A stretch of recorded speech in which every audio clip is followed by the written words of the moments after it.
Welcome to Hiring Nowadays, a podcast about what makes and breaks successful hiring.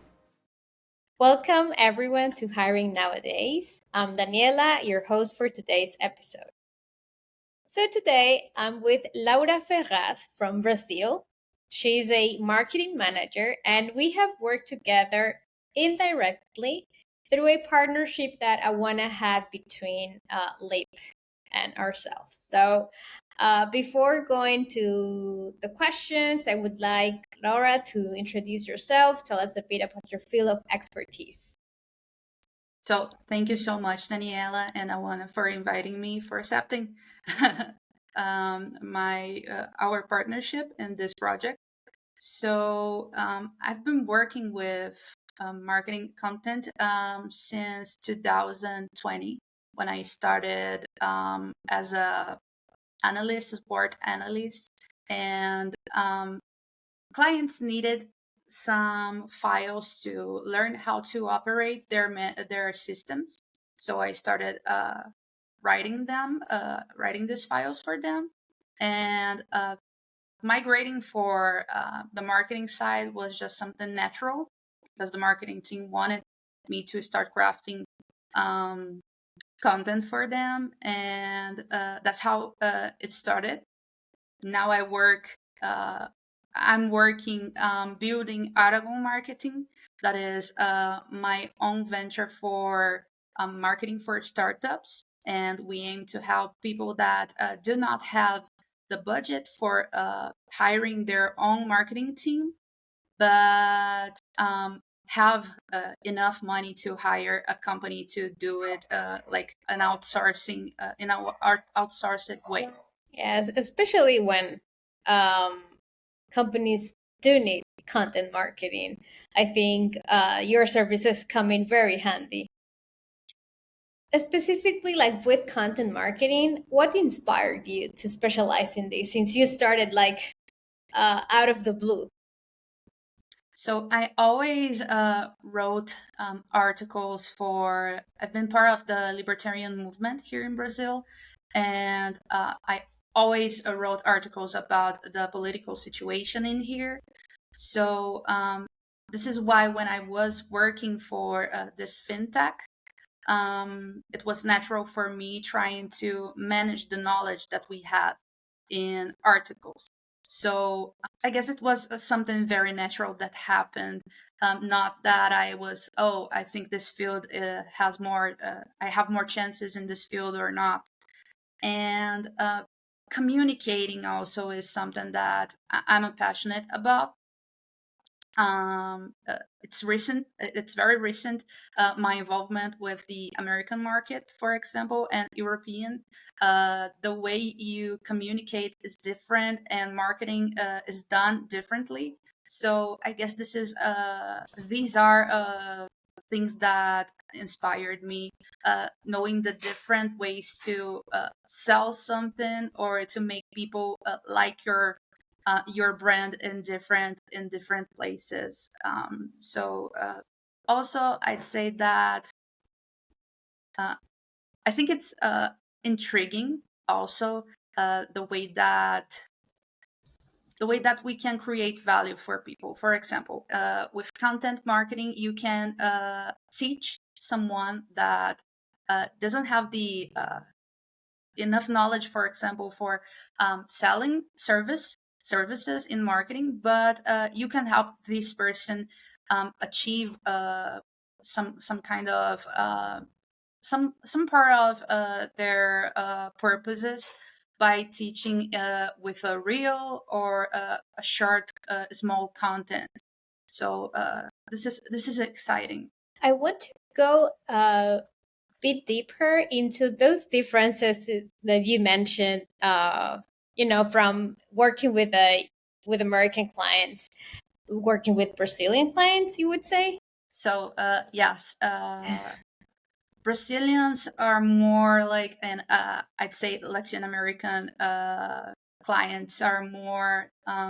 They let you work with the projects, and I'd say if there is anyone from America, from the United States and Europe listening to this podcast, please don't take it personally.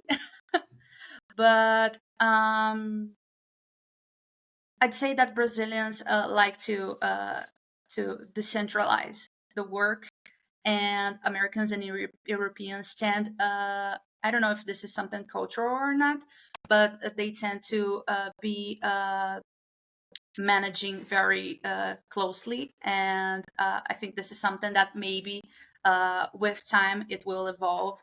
But in Brazil, we have this marketing is something traditional.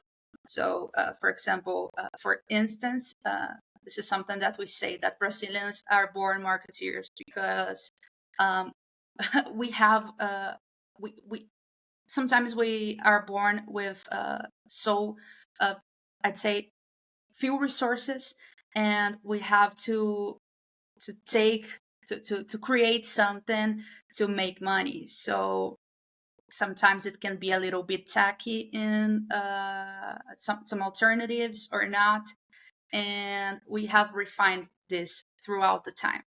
And what I'm seeing working with Americans, it's like that maybe you can have a small business with, for example, 2,000 followers, and you do not post anything, or you just use a CTA, for example, buy it, or link in the bio, or something very general.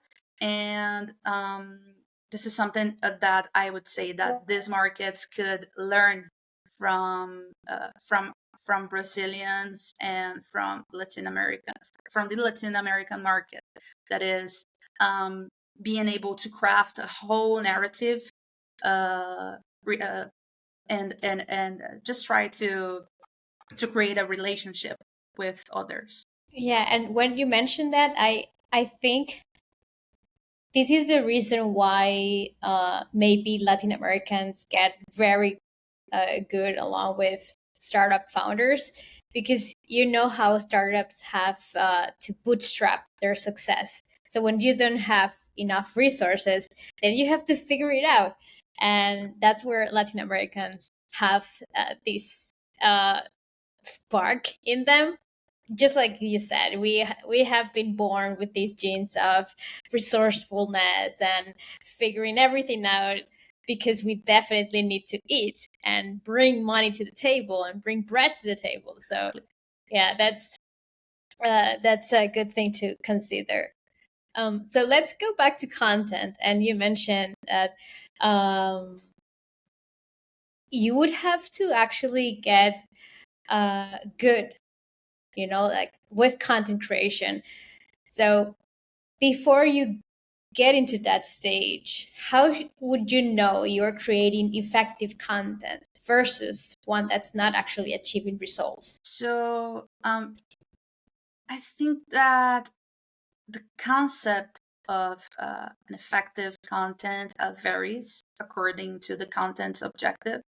For example, effective for what purpose? That's the first thing that you, as a marketeer with one person team, that happens a lot in startups, need to keep in mind. And for whatever purpose, social media needs to be initially used as a mean to manage relationships with clients and potential prospects, if I could call it that way. So instead of posts that are focused, as I said, only on in sales and CTAs, you should aim to increase your awareness and educate your niche. So I realized that my work in this fintech in 2020 was being effective when we had like the click fills. I'm stopping here, Daniela. I guess you're able to cut it, right? Yeah. So I don't know why WhatsApp is making this noise right now. I'm just going to try Oh to. yeah, what I do is just like I close Slack and I close WhatsApp. So I'm don't worry, sorry. I this had. happens. But yeah, we can edit this. We can edit this. Don't worry. Oh, maybe you would have it open as a tab. Do Finalizing you have it as the a tab task. in your Google? Yeah. No, no, no. It was the desktop. What I done now, just to solve the thing, is to uninstall, so it doesn't happen. Okay. So I was talking about the content, right? Yeah. So you were mentioning that you should ask yourself for what purpose are you creating content, and that social media content should be more focused on creating like a relationship rather than selling. Okay. So I'm giving you a space for cutting this part, and start in 5 seconds. So I'd say that humans don't appreciate being pressured, and ideally, even if you're only person team, you should start trying to draft a funnel for each product or service. And as the lead progresses through the funnel, you deepen the value of the product, and then you will start, once this person is in your funnel, you will start selling. And you asked me how I noticed that the content was effective or not. At this fintech that I work for, I had many people working alongside. So I received lots of feedback regarding the click view, the clicks, and the time that people spent reading that article in particular, but also if they took action while they were exploring our. So I'd say that one thing you should keep in mind is not only creating the content. For example, let me just share with you guys a simple funnel right now.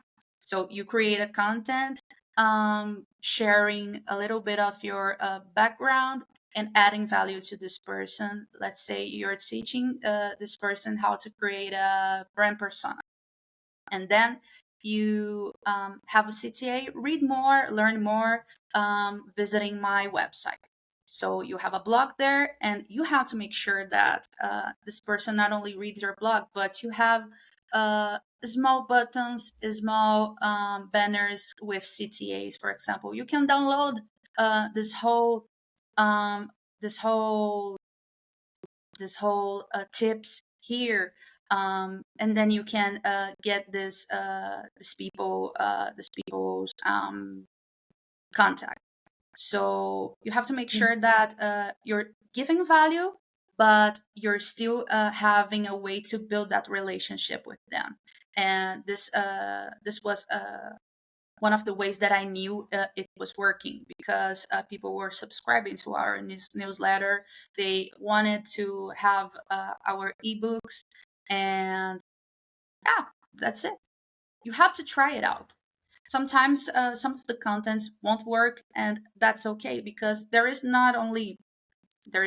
a recipe, for example. Oh, this one will work, or this headline will work more than the others.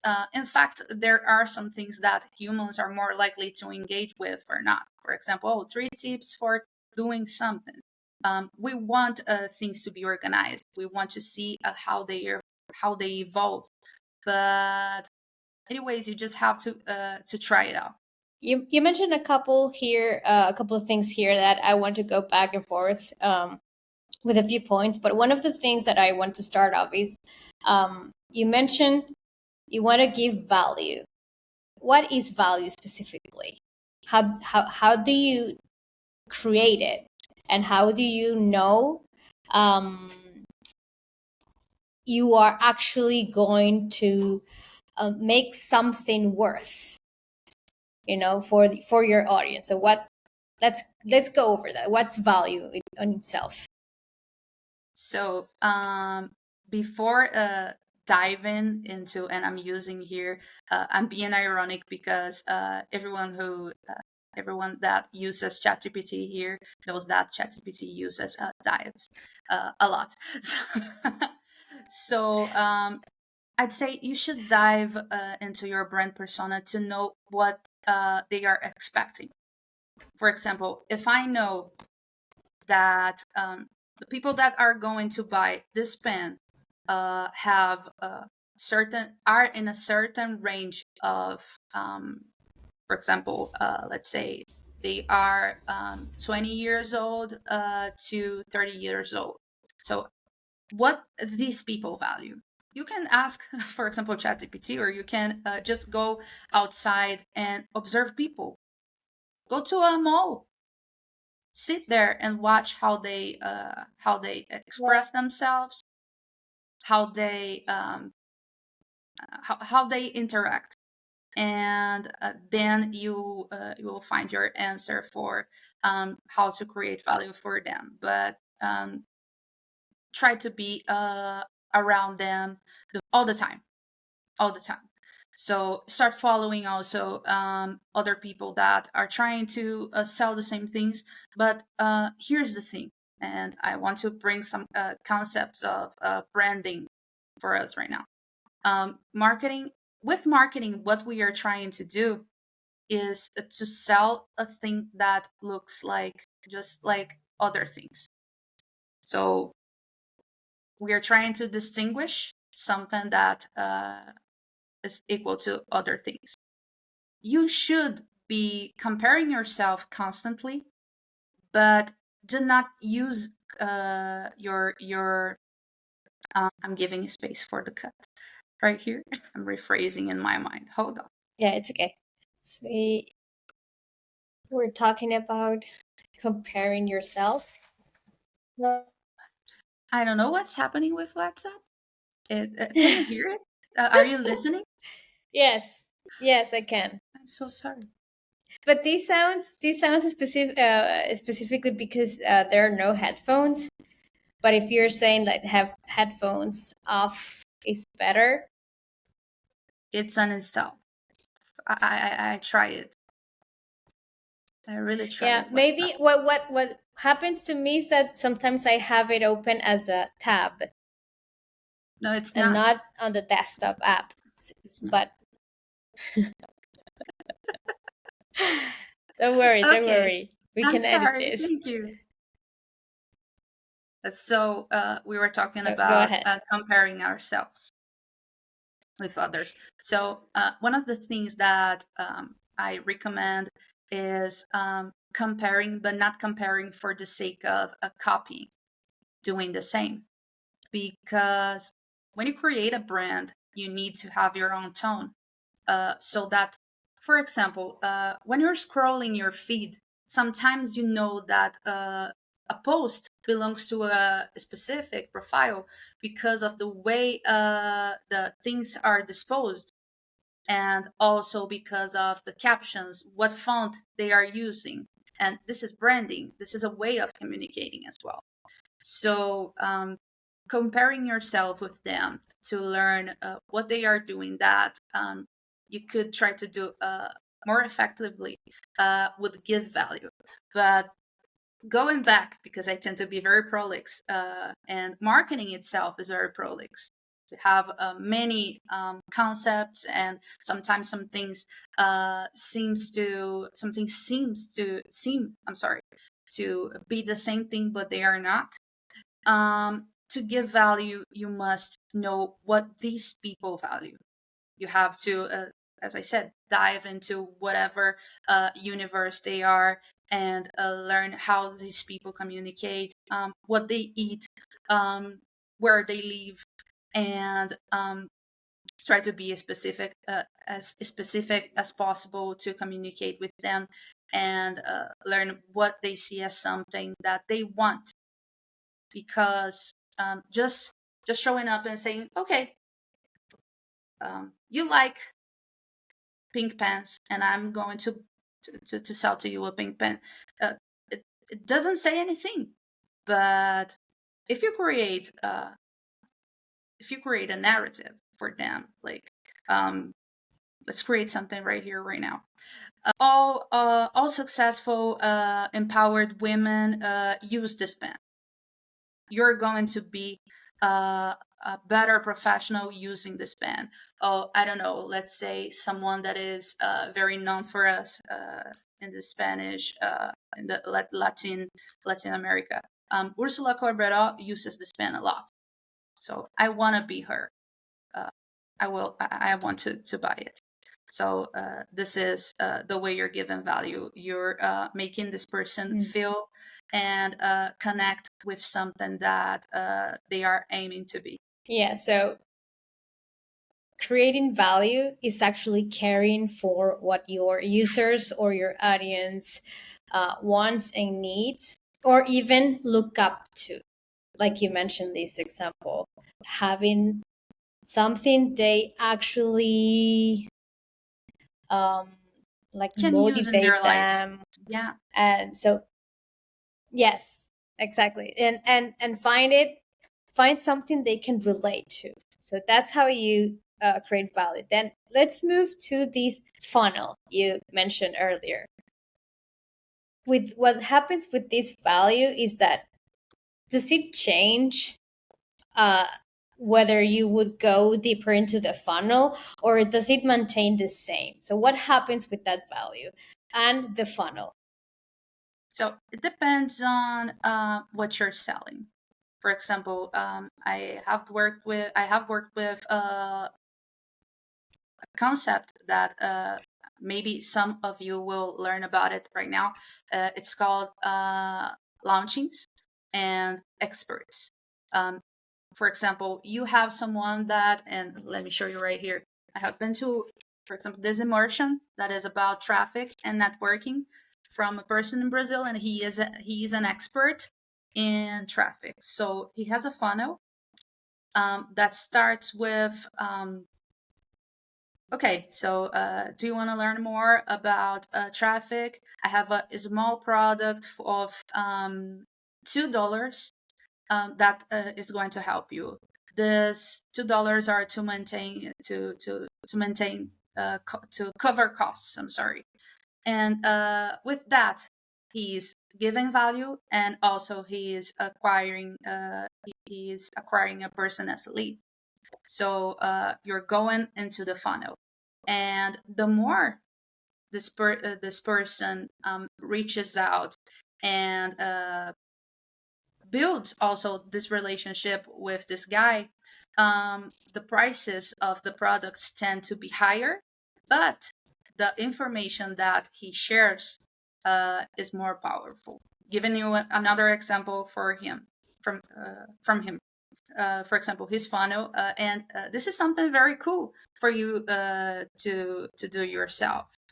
You don't necessarily need to buy anything from someone in your region, but try to observe how these people are communicating with their audiences and what they are selling, and then you start identifying, oh, this one is top of the funnel, this one is middle, this one is bottom. Bottom is the that we say is most likely to convert into a big sale.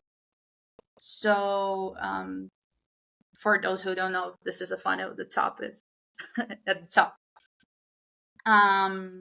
So the general products, the one that costs less, is the one that is going to put people with more likelihood, I'd say, to become a client. Because if this person is willing to buy a product for $2, for example, this is a lead that is worth investing on. This person is showing to you that she or he values that content, values what you're offering. So this is important. And for the funnel, I would just reinforce what I said. The more value you're giving, the more you're going to charge for the service. But you also have to give more value for each one. And it's like a gamification inside the brain of the person you're becoming closer to the expert or the product or the service. And just to finish this part, this guy Casio, he starts with this ebook, and then he has an in-person like shift training, and then he has a whole day that, as you can see, he spends more of his time with this person. And then the the main product is his mentorship that costs a lot, but also you get a lot of content to apply to your business. And also comparing to, for example, a brand that sells, let's say, perfumes. They can start with lotions or things that get people into their brand, and just teach them what you're doing, and having basically having something that if I want a pen, this pen needs to work and to write, and I don't want the how can I say, the colors to be in my hand.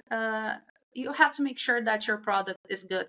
It doesn't necessarily what I'd say is you should not only take care of your social media, but also to your product, because you can create a whole relationship and get these people into your funnel. But if you don't have a product worth staying, there is no social media that can help you go on. So it seems before engaging in content creation, you should definitely have your homework done. Like, who's going to buy from you? What are their needs? What's your product? And like the features, or what makes your service special or different from others. So those are kind of like a checklist, right? You should definitely be considering before engaging in content marketing. But you always have expectation versus reality, right? Yeah. So let's say I didn't do any of those things, and I'm just like marketing on the go. And this usually happens with startups that have budget constraints.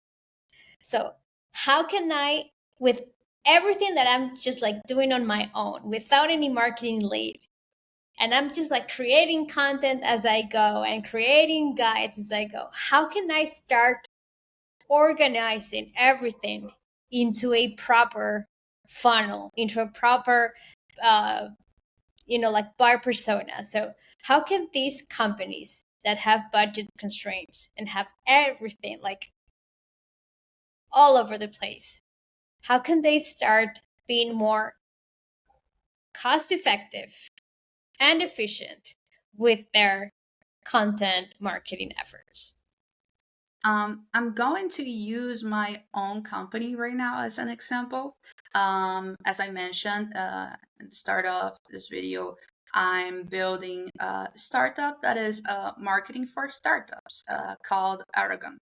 So when you start a profile, you have 0 people.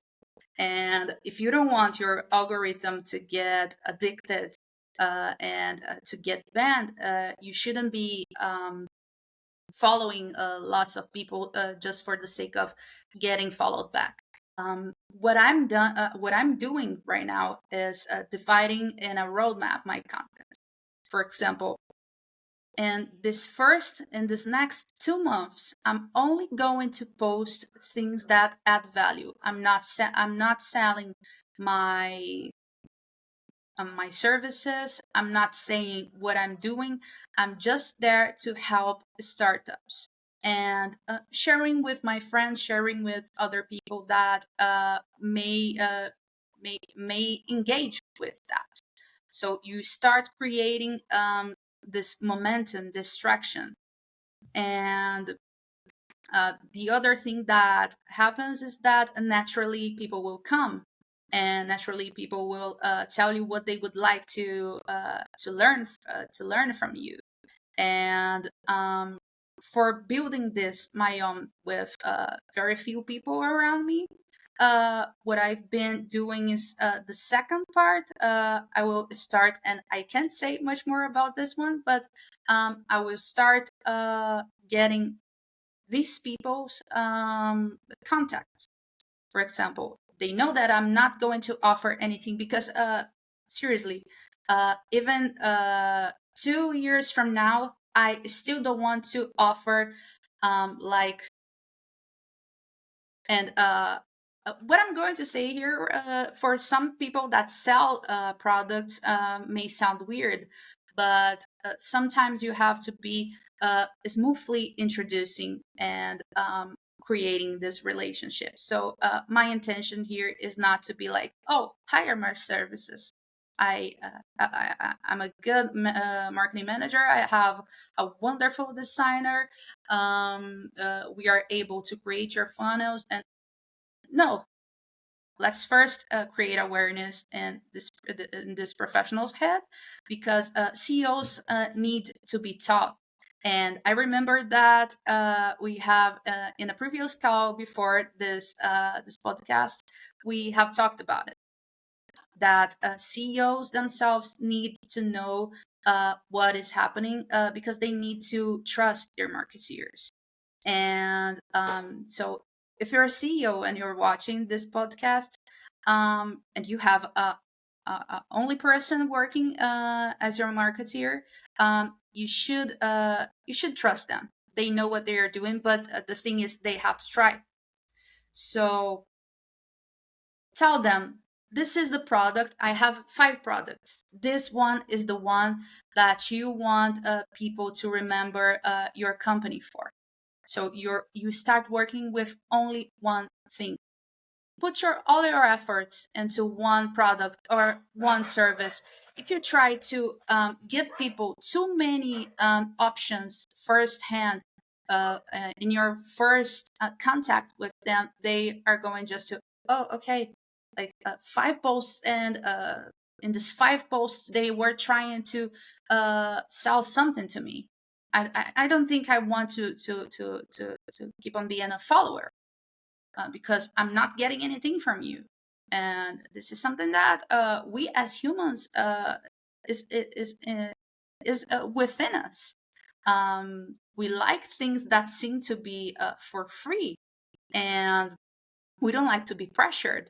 So if you're just going to reach out and say, okay, I have these 5 products, or hi, hello, I'd like to share what services Aragon is offering right now. Why? Why do you think I'm a target? Why are you offering me something? Who are you? So you have to constantly be breaking resistance, and you should be able to predict this resistances. And this will only be possible if you focus only in 1 or maximum 2, if you have more than 1 person in your team, to working to promote your company.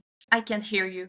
Okay, so you said that for your company, you're going to spend the first 2 months only creating awareness content, right? So with everything that you've been saying, and since you started, you mentioned that social media is better to be used for relationships rather than selling. But what happens when I want to move forward from the awareness stage to a more like either the consideration stage or even the buyer, like the buying stage?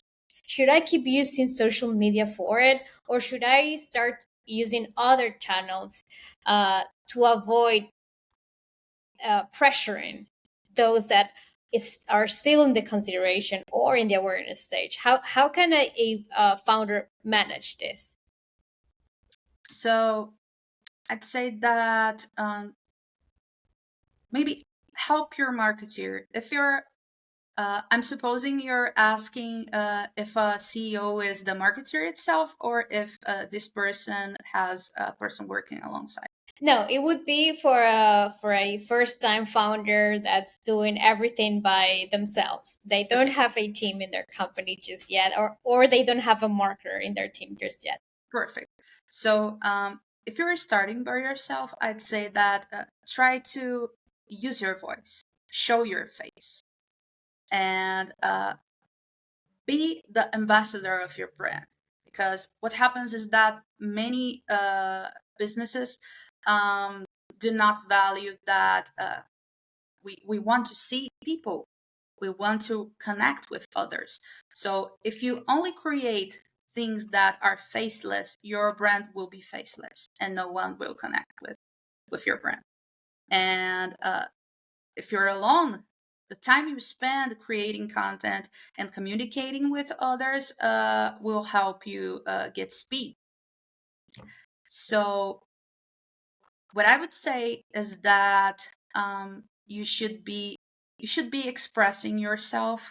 And I'm sorry, just my head just went to Madonna song, but that's exactly and what I meant. You can, yeah, listen to to the song. You should express yourself and try to give your voice. Try to put your voice as the tone of your brand. Of course, if you recognize yourself as a person that are part is part of the audience. So yeah, you should definitely create content aiming people that I'm sorry, Daniela, I will have to restate my phrase because I'm confused right But I now. love the Madonna. I love the Madonna quote. So, um, for you to continue and maybe making the answer like even more fluid, what I'm interested is in, okay, you're creating awareness, Mhm. content awareness, yes, content for awareness. So after you express yourself, right, Okay. how should you how would you move these people into another funnel stage, Hmm.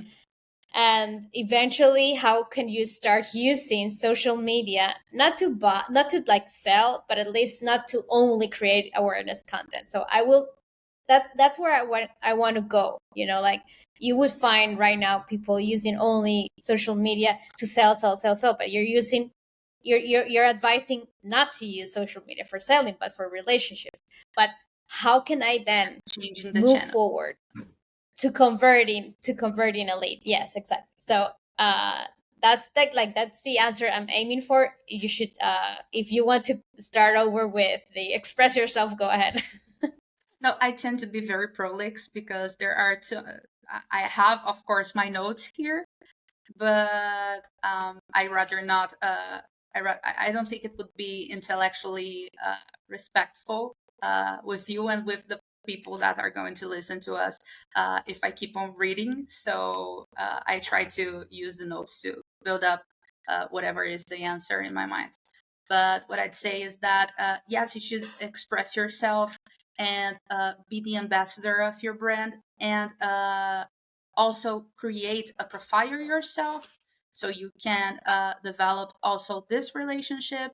And then having this closer relationship with your audience, then you invite them to be part of your community and to be among your circle. Or for example, I'm going to have a webinar, I'm going to give this ebook for only for the people that are part of this community here. So you have to make sure that you have their contacts, and then you will start the email marketing phase.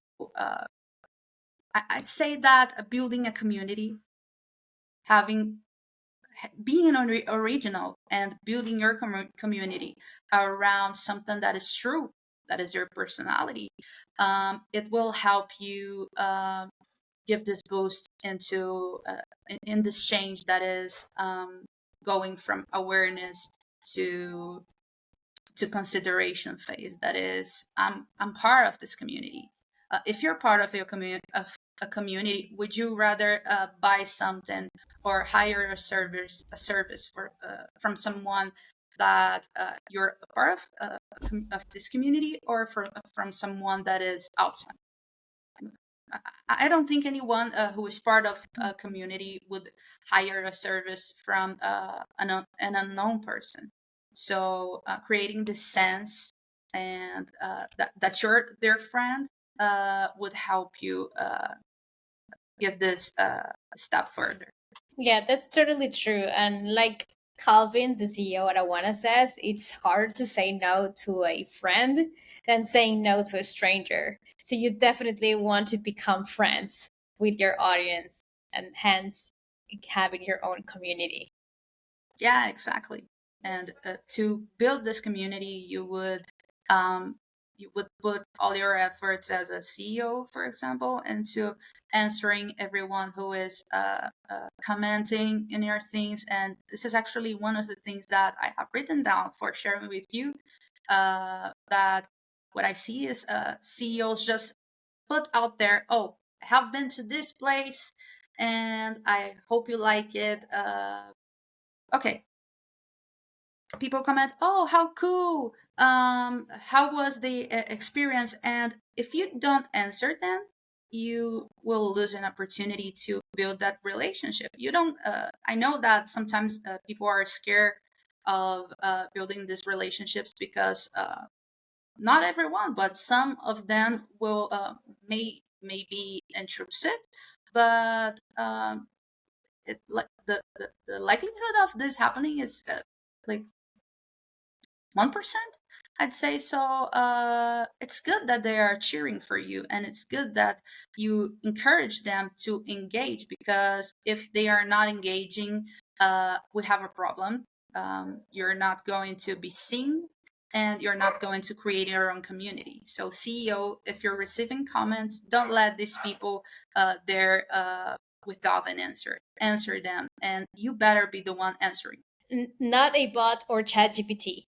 Yeah, but there's this ManyChat thing that I find amazing, because you can give your proper tone, your own tone to the thing, and have different.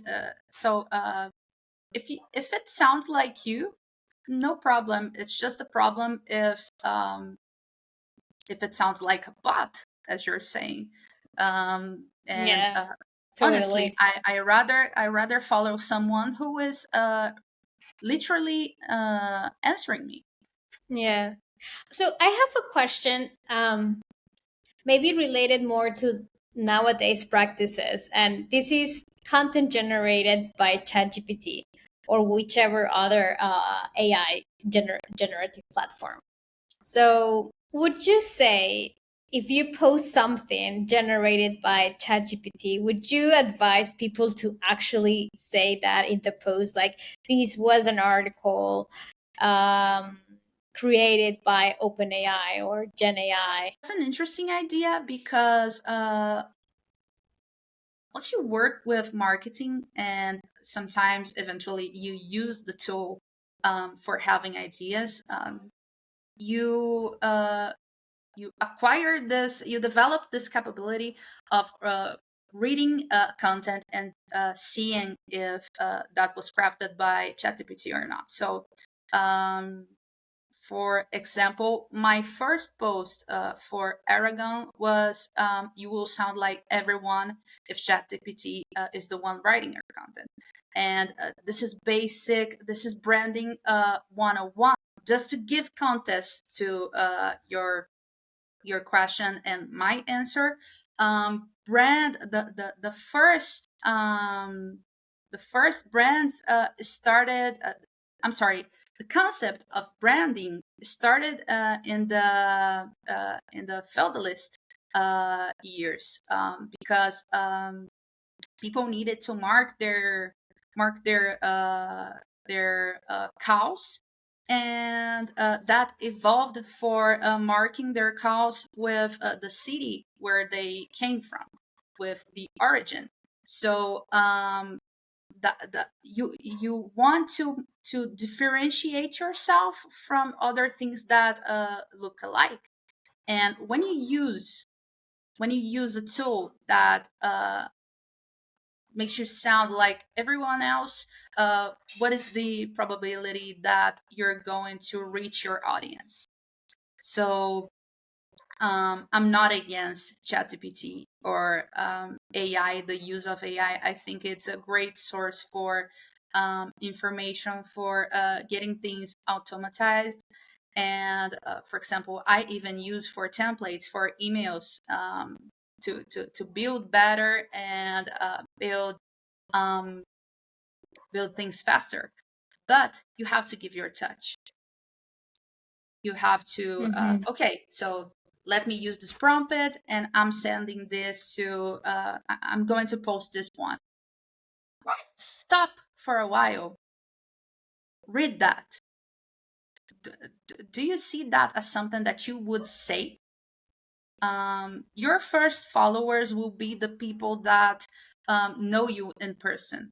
So the I don't see someone engaging with your content if you do not sound like yourself.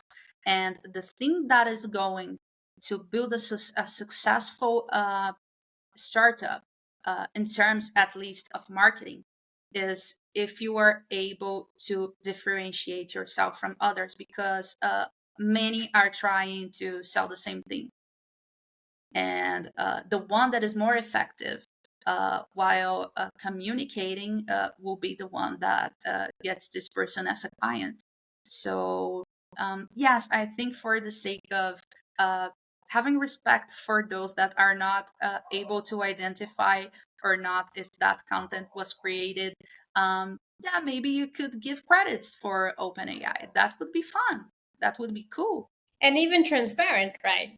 So in Yeah. the end, it's like you're only generating value if you create something your clients want or your prospects want, and also by being consistent with your brand and your values. So this is like at the end what kind of like closes the entire cycle. I'm asking my parents to hold the. I have Dogs? 5 dogs. Yes, I rescued Oh one. wow. I rescued one more from the flood. I had this brilliant idea, and she destroyed everything that I have. Oh. She was Well, it's okay. drowning. We can use this as bloopers. Was drowning for real. Oh. Okay, but just to be honest, if it wasn't for the flood, I would be in a co-working with a proper sounding. I swear to you, it was my intention. I even had paid for the place. I just can't go there, and it's a shame because I can't barely reach the area where is the co-working. So just for you to know that I respect the podcast, I respect everything that No, you don't guys are doing. worry. I totally understand, and even so, like I really appreciate the fact that you're taking some time to do this, despite the context that you're living right now. So don't worry about it.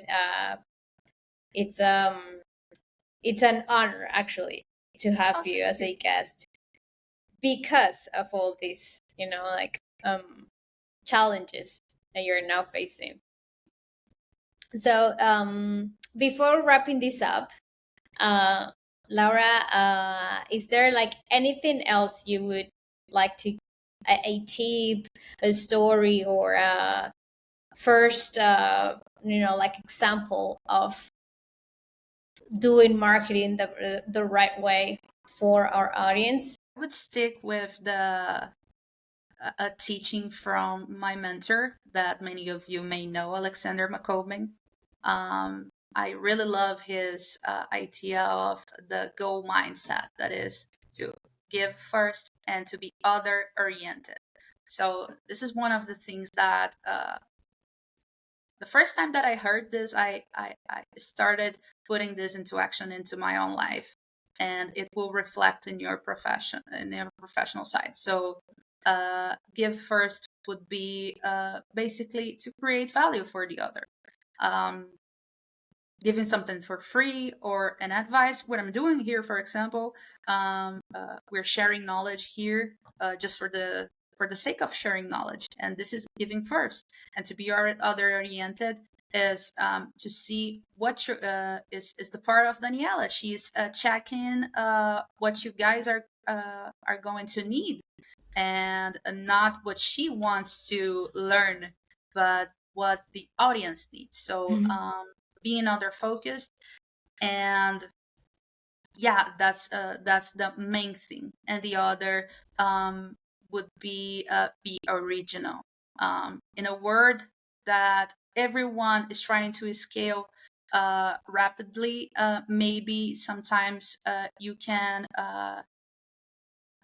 stay longer in whatever is your niche if you have the foundations, you have the proper foundations. Let's say you grow using not creating your brand, or not having your voice determined. Someone who will pass through you and will get those clients that you started educating. So create those relationships for real the minute you have them buying or interacting with your product, and that would be it. And also, if you give me the time, Daniela, if you need a team to help you, you can count on Aragon.marketing. That is my company. We are here to help you craft, create your voice, and to build your branding, to help you with whatever you need without necessarily hiring your own marketing team. This will be necessary in the future, but if you're willing to do this, and if you value the product that you're offering, it is good to start as soon as possible. And thank you so much, Daniela, for having me. I think it's brilliant that you have this channel for your clients and for people that are willing to become part of your community. And Awana is creating value for you, providing such podcasts. So this is another example. No, thank you, Laura. So just in case anyone missed that, could you repeat either your website or your email for people to contact you? Okay, so my handle is I am Laura Ferraz, but Aragon's handle is aragon.mkt, marketing, the contraction of marketing. So Aragon Marketing. Great. Yeah, you On can Instagram, find us there, right? and we are starting what? On Instagram? Sorry. Yeah, on Instagram and also on LinkedIn. So we are starting to put out content, and you can learn a lot from it. Great. So there you go. In case you have any questions regarding marketing, how to get started, or how to start converting your leads, reach out to Laura anytime. And we'll see each other in another Hiring Nowadays episode. Thank you for listening. Thanks for tuning in and spending a part of your day with us. We appreciate it. If you enjoyed this podcast, please subscribe, rate, and leave us a review. We are on Spotify, Apple Podcasts, and YouTube. Have questions?